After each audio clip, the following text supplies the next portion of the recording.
എല്ലാവരും ഇങ്ങോട്ട് നോക്കിൻ. വയനാട്ടിലെ ദുരന്തഭൂമിയിൽ ഞൊടിയിടയിൽ ഒരു ബെയിലി പാലം ഉയർന്നു വന്നു.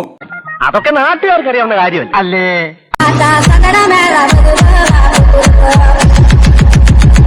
മന്ത്രി മുഹമ്മദ് റിയാസ് അതിന്റെ വാലു മാത്രം കണ്ടു, തല കണ്ടില്ല. ദൈവത്തിന്റെ വരദാനമായ പിണറായി വിജയൻ അഥവാ ഭാര്യയുടെ അച്ഛൻ ഒരു പ്രത്യേക ഏക്ഷൻ കാണിച്ച് ശൂന്യതയിൽ നിന്നും ഉണ്ടാക്കിയതാണ് ആ പാലമെന്നാണ് റിയാസ് കരുതിയത്. മനസ്സിന് നല്ലോണം നിയന്ത്രിക്കണം.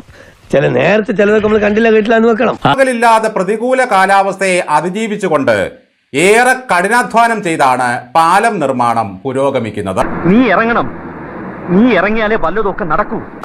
എത്ര ജാഗ്രതയോടെയാണ് അദ്ദേഹം ഈ പോസ്റ്റിൽ നിന്നും സൈന്യത്തിന്റെ പേര് ഒഴിവാക്കിയത്. എന്തിന്റെ കുഞ്ഞാണോ ഇത്?